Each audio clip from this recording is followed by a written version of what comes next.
네, 여러분 안녕하세요. 잘 지내셨습니까? 네, 지금까지 우리가 챕터 4장까지 정자계에 대해서 봤습니다. 그래서 우리가 전자기학 1에서는 1학기에 정전계, 전자기학에 필요한 그런 수학적인 도구들을 쭉 봤고요. 2장에서. 그리고 정전계에 대해서 봤습니다. 네, 쿨롱의 법칙, 그리고 가우스 법칙 그런 내용들을 배웠었죠. 네, 그리고 우리가 이제 4장에서 이제 정자계를 전자기학 2에서 이제 주로 다루었습니다. 그래서 물론 2장도 다루었지만 주로 우리가 정지되어져 있는 자계에서 우리가 자계가 나타내는 특성들, 그렇죠? 그래서 전류가 흐를 때 전류 주변에 회전하는 자계가 발생한다. 맥스웰 이퀘이션에서부터 우리가 정자기에 필요한 그런 요소들을 모두 끌어냈고요. 그래서 정자기에 대해서 기본적인 것들을 모두 4장에서 다루었습니다. 이제 우리가 5장으로 갈 텐데요. 5장에서 이제 본격적으로 우리가 정지되어져 있는 정전계, 정자계가 아니라 시간에 따라서 전계와 자계가 공간에서 크기가 변하거나 방향이 바뀔 때 시간에 따라서 바뀌는 그런 시변 자계, 시변 전계에 대해서 우리가 다시 자계와 전계에 대한 특성들을 살펴볼 겁니다. 그래서 우리가 앞에서 3장, 4장까지 우리가 배웠던 맥스웰 이퀘이션은 우리가 스태틱한 경우에, 스테디한 상황에서 시간에 따라서 전계나 자계가 변하지 않고 고정되어져 있는 상황에서 우리가 봤다면 이제 전계와 자계의 크기가 시간에 따라서 움직일 때 크기가 바뀌거나 아니면 방향이 바뀔 때 시간에 따라서 변할 때 전계와 자계가 어떤 특성들을 가지는지를 우리가 시변 전자계에 대한 맥스웰 이퀘이션을 가지고 살펴보도록 하겠습니다. 그래서 이제 5장으로 가도록 하겠습니다. 모두 5장으로 가주시고요. 챕터 5에서 타임 베링 필드를 우리가 볼 것입니다. 그래서 챕터 5장의 타임 베링 필드를 보시면 시간에 따라서 변하는 벡터 필드입니다. 그래서 전계와 자계가 시간에 따라서 변한다는 얘기죠. 그때 우리가 맥스웰 이퀘이션을 새롭게 정의할 것입니다. 시간에 따라서 변할 때 맥스웰 이퀘이션은 어떻게 되는지 우리가 살펴보도록 하겠습니다. 그래서 첫 번째 우리가 다시 한번 맥스웰 이퀘이션, 우리가 지금까지 배웠던 맥스웰 이퀘이션이죠. 스태틱한 경우에 시간에 따라서 변하지 않는 경우, 우리가 시간에 따라서 전계와 자계가 고정되어져서 변하지 않는 경우를 우리가 스태틱 혹은 스테디하다고 얘기하고요. 그렇지 않고 시간에 따라서 변하는 경우를 우리가 타임 베링 필드라고 얘기합니다. 타임 베링 일렉트릭 마그네틱 필드라고 얘기를 할 수가 있을 것이고요. 그래서 우리가 이미 배웠죠? 전계는 회전하지 않는다. 그렇죠? 그리고 전속 밀도의 발산은 그거의 원천은 전하 밀도다. 전하 밀도가 존재하면 그 지점에서 전계가 발산한다 라는 것이죠.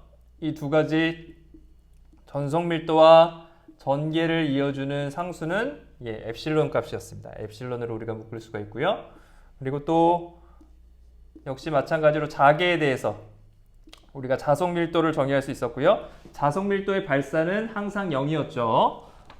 스태틱한 경우에 항상 0이 나왔습니다. 그리고 자계의 회전값은 전류 밀도가 만들어내죠. 전류 밀도가 있는 곳에 항상 그 지점에서 회전하는 자계가 만들어지죠.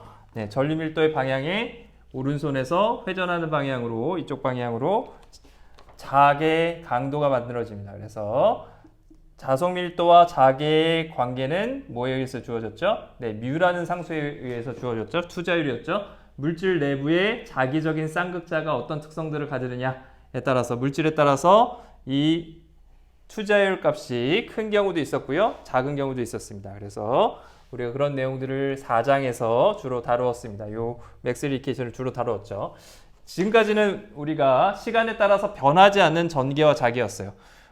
그럴 때 맥스웰 이퀘이션 특성을 보면 어떻게 되죠? 일렉트릭 필드가 회전하는 값은 0이고, 그리고 자계는 회전하는 값이 0이 아니라 전류 밀도에 의해서 생성되는 값이고요. 반대로 전속 밀도는 로우 V값, 전하 밀도에 의해서 발산하는 방향으로 생성이 됩니다. 그러나 자속 밀도는 발산하는 값은 항상 0이었어요.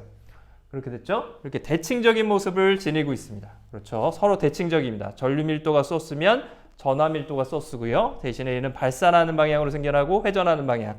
대신에 발산값은 0, 회전값은 0 이렇게 주어졌어요.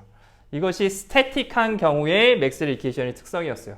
서로 대칭되고 전하 밀도, 전류 밀도, 그리고 전속 밀도, 자계, 자석 밀도, 전개 이렇게 서로 대칭적으로 주어져 있죠. 하지만 서로 특성이 굉장히 대칭적으로 주어진 거 뭔가 연관성이 있는 것처럼은 보이지만 각각의 전개와 자개의 공통된 수식은 존재하지 않았어요. 얘 따로죠. 그렇죠? 그래서 전개가 발생하는 것과 전하가 존재할 때 전개가 발생하는 것과 전류밀도는 뭐였죠? 전하의 흐름이었죠. 그렇죠? 마이너스 전하의 흐름의 반대 방향이죠. 그걸 우리가 전류밀도라고 하는데 그것과 서로 연관성이 없는 것처럼 보입니다. 서로 전개와 전속밀도나 전개는 서로 자개와 전개는 서로 연관성 있는 수식으로 주어져 있지 않죠. 그래서 정지되어져 있는 전개와 자개는 서로 특성이 분리되어 있습니다. 전개는 전개처럼 움직이고요. 자개는 자개처럼 움직이고요. 자개 때문에 전개가 바뀌는 현상이 벌어지지 않아요. 전개가 존재한다고 해서 자개가 생성되지 않습니다. 그렇죠? 예, 전류밀도가 존재해야지 자개가 생성되는 것이죠. 다릅니다. 두 가지가 특성이 다른데요. 근데 패러데이가 실험을 통해서 두 전개와 자개 사이에 연관성이 있다는 것을 밝혀냈습니다. 그래서 여러분들 5-1절에 패러데이 법칙을 보겠습니다. 시간에 따라서 변하는 자개에 의해서 전개가 발생한다는 것을 패러데이가 실험을 통해서 밝혀냈습니다. 여러분 잘 아는 실험인데요. N극과 S극이 있는 이런 자석이 있다고 해보죠. 자석이 있으면 어떻게 되죠? 뭐가 발생하죠? 자석이 있으면 N극에서부터 밖으로 S극까지 관통하는 이런 자석 밀도가 발생하게 되겠죠. 자석 밀도가 발생합니다. 그렇죠? 자석 밀도가 이렇게 발생하게 됩니다. 자석 밀도가 발생하죠. 이걸 우리가 자석 밀도 B라고 할 수 있을 텐데요. B의 자석 밀도가 이렇게 발생을 할 텐데 이 자석을 우리가 이동을 시켜 보겠습니다. 이 지점을 기준으로 해서요. 여기 있는 이 지점을 우리가 기준으로 볼 텐데요. 이 지점에 대해서 이 자석 밀도를 발생하는 자석을 이 지점에 우리가 포인트한 지점까지 이동시켜 보겠습니다. 이걸 이동시켜 보면요. 이동하면 어떻게 돼버리죠? 여기서 있었던 이 자석 밀도가 여기 있던 이 자석 밀도 발생한 자석 밀도의 세기가 이 지점보다 이 지점이 더 약했죠. 더 약했는데 자석 자체가 가까이 가니까 이 지점에서의 자석 밀도는 어떻게 됩니까? 자석 밀도의 크기가 이 지점에서 이동하면 커지겠죠. 시간에 따라서 자석 밀도의 크기가 바뀝니다. 그랬을 때 어떤 특성이 만들어지죠? 여기에 이 지점에 우리가 이런 코일을 놓는다. 코일을 놓게 되면 코일을 놓고 여기에 전류를 측정하게 되면 어떤 특성이 발생되죠? 여기다가 코일을 이렇게 놓고 이 사이에 이렇게 점점 자석 밀도를 점점 증가시키면 뭐가 발생하게 되죠? 뭐가 발생하냐면 전류가 발생하는 것을 측정할 수가 있어요. 전류가 발생하는데요. 그 전류가 발생하는 방향이 코일이 이렇게 존재한다 하면 이쪽으로 갔을 때 오른손으로 이쪽으로 증가하죠. 그거의 반대 방향. 그게 반대 방향으로 이쪽 방향으로 전류가 발생하는 것을 확인할 수가 있습니다. 즉 전압이 생겼다는 거죠. 이 두 개의 지점 사이에 이쪽 방향으로 걸리는 전압이 발생했다는 얘기고요. 전압이 도선 사이에서 발생했다는 얘기는 뭐죠? 전개가 존재한다는 얘기입니다. 그래서 다시 얘기하자면 이 실험이 나타내는 특성이 얘기하는 것은 이 한 지점에서 자석 밀도 B가 시간에 따라서 증가하면 dt분의 dB 값으로 증가하게 되면 그 시간당 증가율이죠. 그렇죠? dt로 미분한 것을 시간에 대해서 미분했다는 것은 자석 밀도가 얼마나 시간에 따라서 증가하느냐 하는 값이죠. 이 지점에서 자석 밀도가 증가하는 값에 방향이 이쪽 방향이잖아. 그러면 이렇게 돌아야 되는데 그거의 반대 방향이니까 마이너스 방향으로 뭐가 생긴다는 거예요? 전개가 회전하더라는 것을 알 수 있어요. 여기서 회전하는 전개가 발생한다는 겁니다. 일렉트릭 필드가 이쪽 방향으로 회전하는 전개가 발생한다는 거예요. 그러니까 어떻게 되죠? 여기에 전압이 걸려서 전류가 흐르게 되는 것이죠. 마이너스 방향으로. 반대 방향, 도는 방향. 이쪽 방향이면 이렇게 도는 것이 아니라 여기서 증가하니까 우리가 오른손 법칙에 의해서 이쪽 방향이니까 원래 이렇게 돌아야 되잖아요. 여기서. 그렇죠? 이렇게 돌아야 되는데 그거의 반대 방향으로 돈다는 거죠. 그래서 우리가 그거를 우리가 패러데이 법칙이라고 합니다. 패러데이가 이것을 발견을 했고요. 반대 방향으로 가면 어떻게 돼요? 반대 방향으로 이동하면 어떻게 되죠? 그거의 반대 방향으로 돌겠죠. 만약에 우리가 이동을 반대 방향으로 이동한다. 이쪽 방향으로 이동하면 자석 밀도가 줄어들겠죠. 자석 밀도가 줄어들면 어떻게 되겠어요? 시간에 따라서 자석 밀도의 값이 어떻게 되죠? 시간에 따라서 변하는 자석 밀도의 값이 음의 값이 되겠죠. 이 전체가 양의 값이 되죠. 그럼 이쪽 방향으로 자석 밀도에서 일렉트릭 필드가 이쪽 방향으로 일렉트릭 필드가 가해진다는 거예요. 얘가 일렉트릭 필드가 된다는 겁니다. 방향이 달라지겠죠. 그래서 자석 밀도의 시간당 변화율이 플러스냐 마이너스냐에 따라서 일렉트릭 필드가 발생하는 방향이, 회전 방향이 반대로 된다는 것입니다. 이 특성을 만들어냈어요. 여러분들 초등학교나 아니면 중학교, 고등학교 때 과학 시간에 아니면 적어도 어떤 뭐 EBS TV라든지 그런 데서 패러데이 법칙 해가지고 여러분들 자석을 움직이면 그 주변에 있는 전류에서 뭐가 발생해요? 전류가 발생하거나 전압이 걸리거나 그런 것들을 여러분들 관찰해 보신 적이 있을 겁니다. 여기다가 전구를 달아놓으면 어떻게 되죠? 전구에 불이 들어오겠죠. 그렇죠? 그리고 이 주변에 나침판을 갖다 대주면 어떻게 돼요? 나침판이 이렇게 돌아가겠죠. 왜냐하면 도선에 전류가 흐르니까 여기에도 뭐가 발생합니까? 자개가 발생하겠죠. 그래서 도선 주변에 나침판이 돌아가는 것을 확인할 수가 있습니다. 그래서 여러분들 이런 실험들을 해보신 본 경험이 있을 겁니다. 적어도 직접 경험하지 못했어도 관찰해 본 경험이 있을 겁니다. 그래서 새롭게 이제 맥스웰 이퀘이션이 변화했죠. 뭐가 변화했죠? 원래는 어떻게 되어 있었어요? 일렉트릭 필드는 스태틱한 경우에는 전개와 자개가 변하지 않는 경우에는 항상 회전하지 않았어요. 절대 회전하지 않는 그런 특성을 가진 필드였는데, 전기였는데 그 전개가 자석 밀도가 시간에 따라서 변할 때는 회전하는 방향으로 생성된다는 거야. 전개가 이제 회전합니다. 언제? 자석 밀도가 시간에 따라서 변하는 값을 가질 때. 그럴 때 우리가 전개가 회전한다. 이게 결국에는 타임 베링 필드에서의 새로운 맥스웰 이퀘이션이죠. 새로운 맥스웰 이퀘이션. 일렉트릭 필드가 변했습니다. 새로운 맥스웰 이퀘이션으로 바뀌었어요. 원래는 일렉트릭 필드의 회전값이 0이었는데 어떻게 된다는 거죠? 시간에 따라서 변하는 자개가 일렉트릭 필드를 회전하는 방향으로 만들어낸다는 것. 그렇죠? 시간에 따라서 변하는 자개가 존재하면 어떻게 된다는 거예요? 스태틱한 경우에 맥스웰 이퀘이션 일렉트릭 필드에 대한 회전 방정식이 바뀐다는 거죠. 맞습니까? 그러면 두 개가 서로 대치되느냐? 자세히 관찰해 보면 그렇지는 않습니다. 만약에 자개가 요것이 맞다, 패러데이 법칙이 맞다라고 우리가 생각을 해보면 그러면 자석 밀도가 시간에 따라서 변하지 않는 경우, 그 경우 어떤 거죠? 결국엔 자석 밀도를 시간에 미분한 값, 변화율이 0이 되겠죠. 맞습니까? 그래서 그 경우를 우리가 뭐라고 하는 거예요? 스태틱하다고 하는 거죠. 스태틱한 경우에는 자석 밀도의 시간당 변화율이 항상 0이 되겠죠. 맞죠? 왜냐하면 시간에 따라서 자석 밀도가 변하지 않으니까 시간으로 미분해주면 그 값은 0이 되겠죠. 그 크기는. 그래서 이 값 자체가 0이니까 어때요? 항상 스태틱한 경우에는 일렉트릭 필드가 회전하지 않는다라고 얘기하는 것이 맞죠? 틀린 것이 아닙니다. 그래서 서로 대치되는 것이 아니라 타임 베링 상황에서의 패러데이 법칙은 스태틱한 경우에 맥스웰 이퀘이션을 좀 더 일반적으로 다양한 상황에서 포괄적으로 설명해주는 방정식이 되겠죠.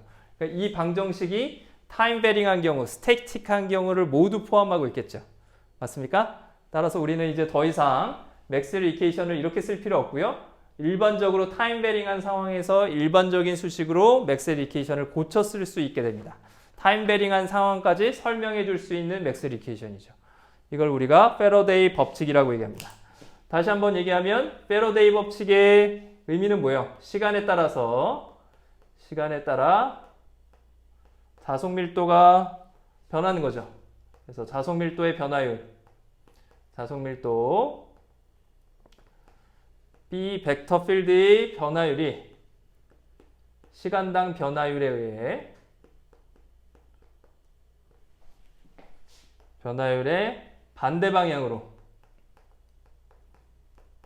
일렉트릭 필드가 회전하는 거죠. 회전하는 거기 때문에 방향이 존재하죠. 방향이 플러스냐 마이너스냐 이 방향에 따라서 일렉트릭 필드가 도는 방향이 결정이 됩니다. 그래서 반대 방향으로 전개, 새로운 전개 일렉트릭 필드가 회전하게 됩니다.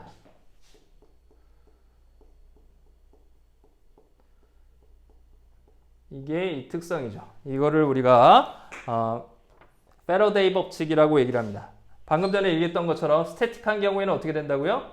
스태틱한 경우에는 스태틱하다는 얘기는 결국에는 dt분의 d 자속밀도 B 값이 시간에 따라서 변하지 않는다는 의미죠. 그렇기 때문에 주어지는 패러데이 법칙은 우리가 이전에 봤던 일렉트릭 필드의 회전값은 항상 0이다. 어떤 소스도 일렉트릭 필드를 회전하게 만들 수는 없다. 자연계에서. 그 스태틱한 경우에 맥스웰 이퀘이션과 동일합니다. 어떠한 소스도 자연계에서 회전할 수 없다라고 얘기했던 것은 뭐예요? 일렉트릭 필드와 마그네틱 필드가 스태틱한 경우에, 그렇죠? 스태틱한 경우에, 시간에 따라서 변하지 않는 경우에는 어떠한 자연계의 소스도 일렉트릭 필드를 회전하게 할 수 없는 거죠. 지금은 뭐죠? 자속 밀도가 시간에 따라서 변하니까 그 가정 자체가 다른 경우죠. 그래서 그럴 경우에 우리가 dt분의 db에 의해서 마이너스 방향으로 전개가 회전한다. 요것을 여러분들 꼭 기억을 해둬야 됩니다. 그 의미, 패러데이가 한 실험이 어떤 실험이었는지 여러분들 기억이 날 겁니다. 그걸 통해서 기억을 하고요.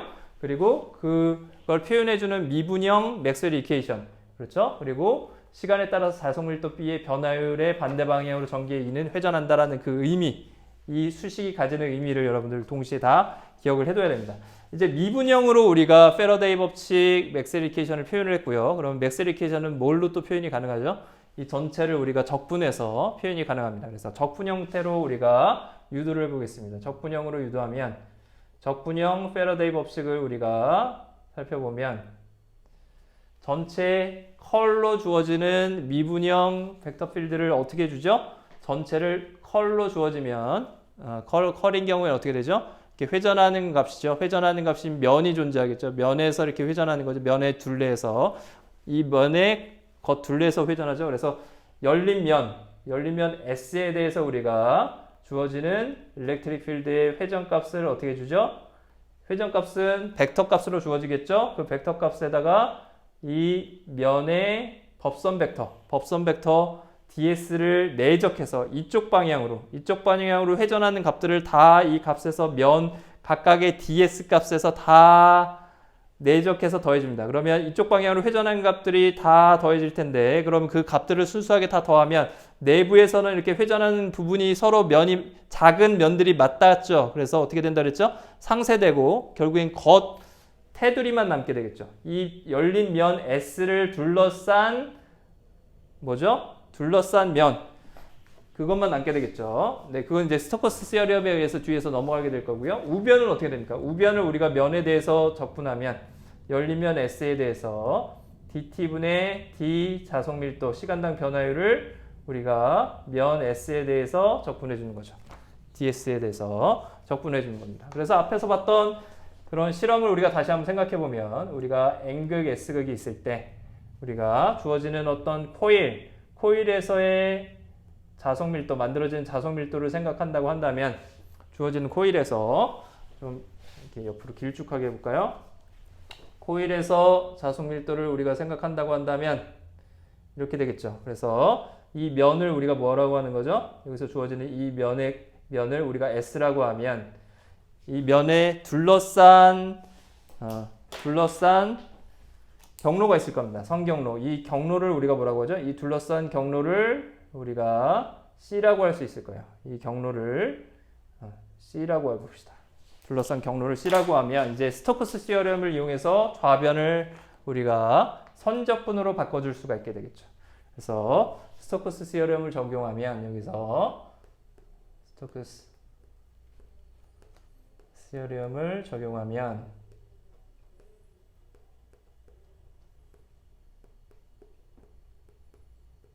그러면 주어지는 좌변의 컬의 면적분이 무엇으로 바뀌죠? 컬의 면적분이 선적분으로 바뀌게 됩니다. 이 둘러싼 C라는 선에 의해서 적분한 형태로 바뀌게 되겠죠. 그리고 dl 이렇게 바뀔 것이고요. 그러면 이 값은 결국에 뭐가 되죠? 마이너스에 dt분의 d는 밖으로 나올 수가 있겠죠. dt분의 d 우리가 편미분 값을 밖으로 빼주면 그러면 이 값은 자석 밀도를 면적분한 값으로 나오게 됩니다. 자석 밀도를 면적분한 값을 우리가 뭐라고 했죠? 그걸 자속이라고 했죠. 자석 밀도를 면적분하면 자속이 되는 것이죠. 그래서 우리가 이걸 어떻게 표현할 수 있냐면 우리가 좌변에 일렉트릭 필드를 선적분해주면 뭐가 나오죠? 그거는 기전력이 나오죠. 즉 그걸 우리가 기전력이라고 하는데 그건 전이 차죠. 이거는 우리가 전개를 우리가 선적분을 해주게 되면 전위 차가 나오게 됩니다. 그래서 얘를 우리가 유도된 기전력이라고 얘기하고요. 새롭게 기전력이라는 표현을 씁니다. 즉 전위차죠. 전위차라고 할 수 있고요. 전압이 걸리게 된다는 얘기죠. 요 C의 둘레에서 가까이 끝점에서 전압이 걸리게 되고 일렉트릭 필드가 존재하게 되니까 그리고 그 값이 뭐랑 동일하다는 거예요. 우리가 앞에서 배웠던 자속 밀도를 적분한 값, 면적분한 값 그걸 우리가 자속이라고 하죠. 단면을 통과하는 총자속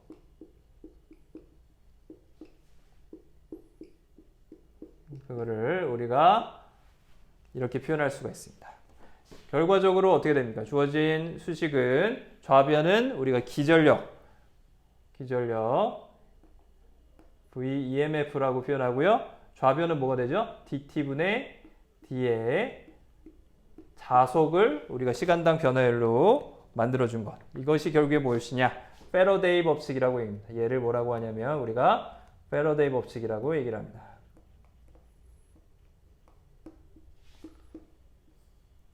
즉 패로에서 우리가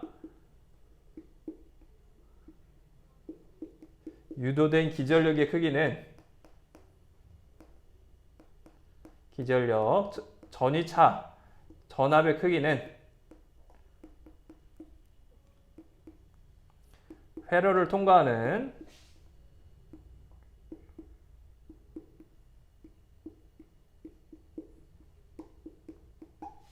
자속의 증가율하고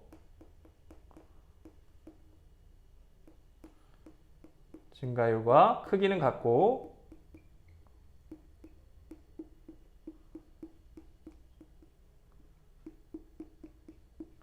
방향이 반대죠.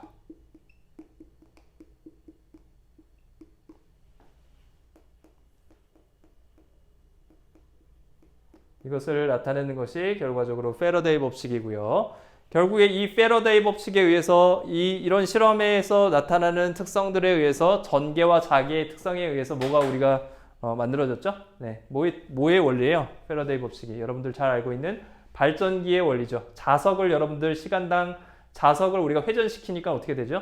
시간에 따라서 자석 밀도가 바뀌죠. 그러면 어떻게 되죠? 그 주변에 코일에 뭐가 발생하죠? 네, 기전력이 발생해서 전압이 걸리니까 어떻게 되죠? 전기가 만들어지는 거죠. 전기 에너지가 만들어지게 됩니다. 그래서 그것을 우리가 발전기라고 하고요. 그래서 결국에는 회전 에너지, 우리 어떤 움직이는 힘의 에너지를 결국에는 전기 에너지로 바꾸는 그런 과정들이죠. 그거의 원리가 뭐예요? 패러데이 법칙입니다. 그렇죠? 패러데이 법칙이라고 할 수 있고요. 이 내용들 여러분들 잘 기억을 해두고요. 이게 결국엔 또 뭐의 원리이기도 해요. 이것이 결과적으로는 여러분들 뒤에 가면 우리가 여기에는 변압을 할 때도 변압 전압을 갖다가 바꾸는 걸 변압이라고 하죠. 변압을 할 때도 이런 패러데이 법칙에서 만들어지는 기전력을 이용해 줍니다. 유도 기전력을 이용해 주게 됩니다. 그래서 잠깐 쉬고요. 계속해서 이 내용을 살펴보도록 하겠습니다.